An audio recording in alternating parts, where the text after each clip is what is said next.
Welcome back, fellow agents. It is I, X7, your amazing and awesome host, and someone who just loves his Saturday morning. Well, these weren't cartoons, but it was on Saturday morning. So that's what we're talking about. It is Thursday, and you know that means Land of the Lost. I did start out with the caveman theme song because I'm kind of trying to run not a foul. I'm trying to keep from running afoul of YouTube's copyright strikes. So far, it's been all right. Since I haven't used too much, people have been they've been fine. But now that I'm using YouTube, posting videos now, which is fun, I must say that I want to keep that away, which is why we're having a little longer intro than normal, just as an explanation, a little housekeeping, if you will. And where's my Land of the Lost? There we go, episodes. I just saw it. Stop doing that, bastards. Anyway, we are talking about the 11th or possibly the 12th episode. Let's see here. It is the 12th episode, The Possession, which was written by David Gerald, which is why it is the way it is. So let's get on to this a little more here, and we will go. Marshall, Will, and Holly on the routine expedition met the greatest earthquake ever known. High on the rapids, it struck their tiny raft and plunged them down 1,000 feet below to the land of the lost.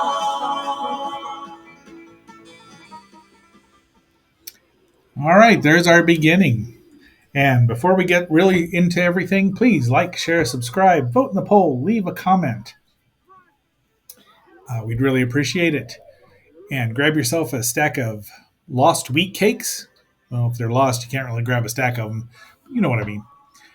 And we will get on to this episode. This is one intense episode with precious little humor in it. It starts out right away with the Pakuni, with Chaka, Ta, and Saw finding a strange obelisk, or a pylon, if you will. And there's no, for the first, listen to this music. You get the rattlesnake warning. It's all electronic. They're probably using miners for everything, minor keys, chords. Chaka goes in because he's a dope. But for the first, 5 minutes, and then it seals him in there. So something is in there, and Chaka's just dumb. But he ends up walking out, and the mystery is, what is in this pylon? Chaka has been possessed. His eyes are glowing blue, and he's got this odd wand, which is probably just a silver-painted paper towel tube. But it works because you don't get a good look at it, and it's scary. This whole episode, with the music, the lack of humor, except for Holly and Dopey, and the actors, all of them, Ta and Saw, are scared. Oh, we do see Spike. We only see Spike and Alice, and it's just cameos, really. It's reused footage of Spike, but that music.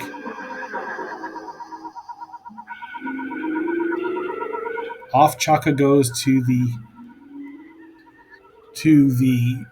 Lost City where Alice is, and she's all squawky, and he's not having any of that.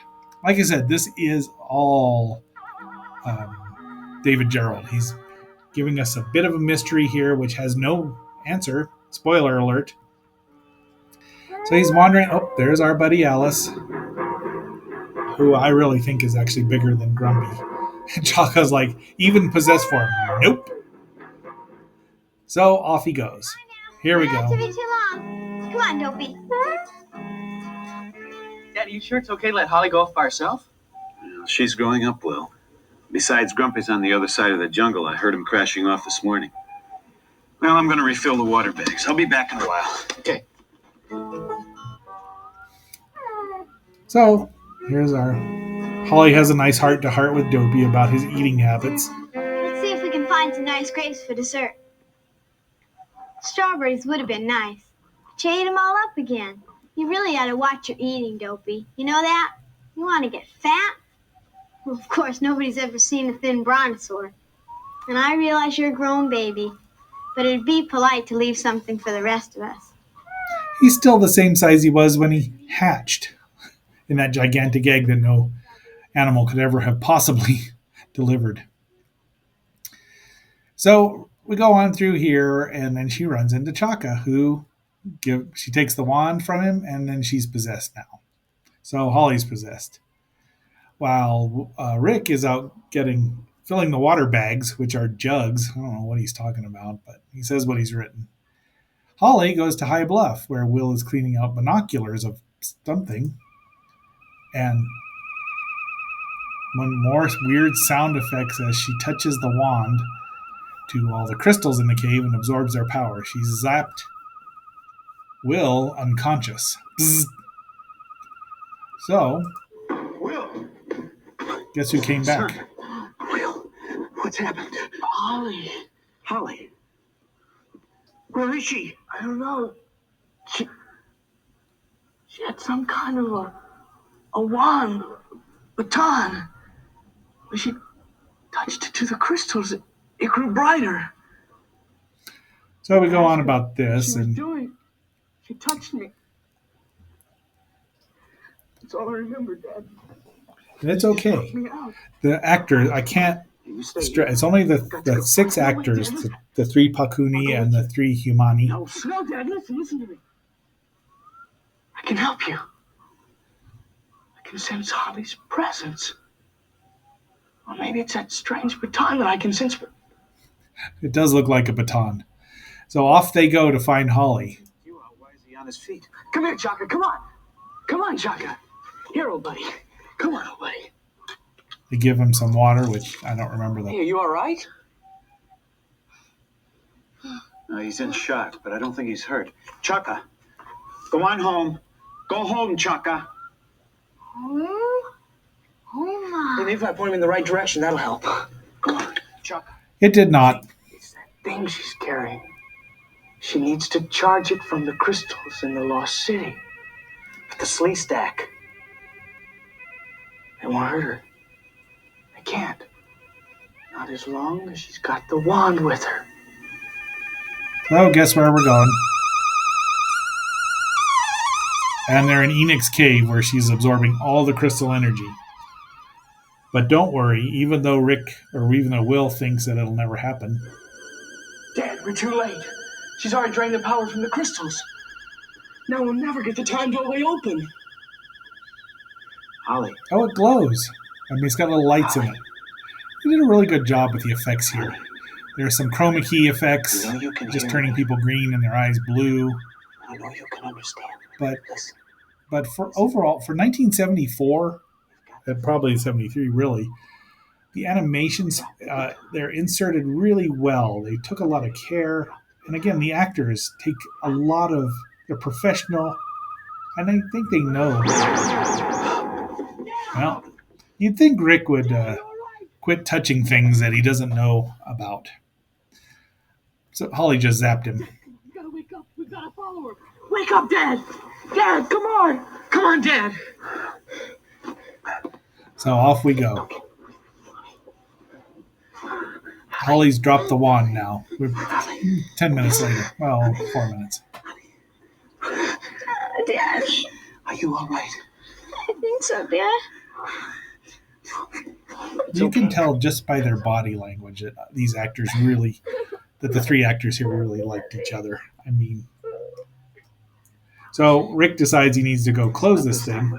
This time it's my battle. No, Dad, it's our battle. Look, that thing's touched all of us.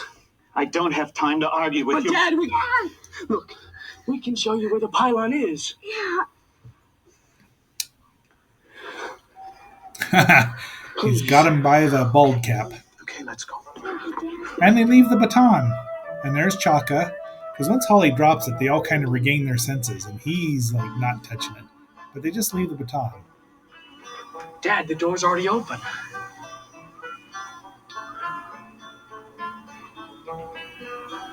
Like it was waiting for us. Dun dun dun. A little banjo there. Like you can tell things are getting better. The electronic music subsided. Everybody goes in, and Chaka's like, nope, I'm out. So there's a little humor there. So now we get into there, and Holly and Will get possessed again, like almost immediately. It's a large green ball flying.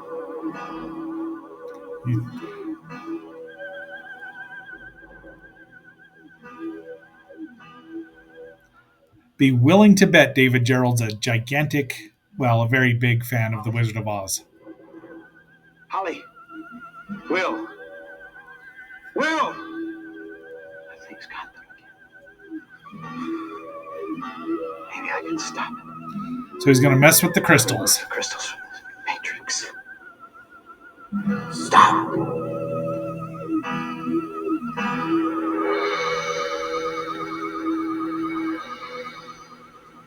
Let them go.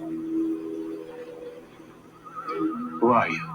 I am the great and powerful. Oz. You're not great. You're not powerful.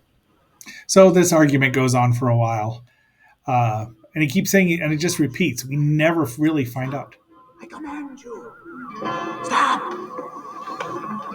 Stop! Stop! Stop! Daddy, please! Daddy, please. Stop! Stop! Rick is throwing the crystals out of the Matrix, a little holder there.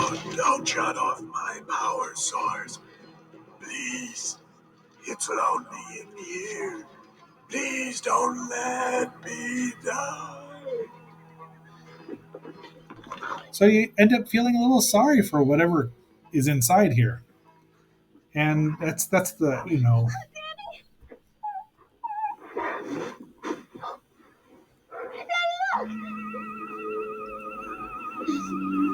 What is it, Daddy? It looks like one of Enoch's people. Maybe it was one of the builders of the pylon. We'll never know for sure. Come on. Let's go. and they leave him there. And literally, it fades out, fade to black, and all that's left is the Matrix.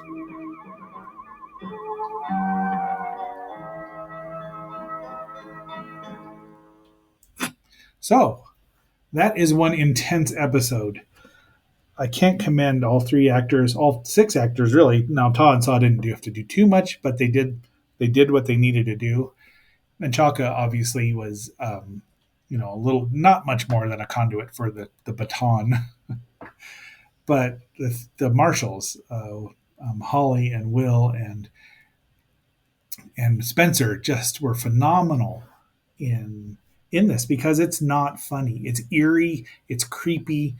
It's not too scary, but look at that face. I mean, we never find out what it is. They don't ever mention it to Enoch. Now, with only 17 episodes, and they didn't see him that often, but I would have asked him. That would have been like, say, hey, we found this really weird pylon.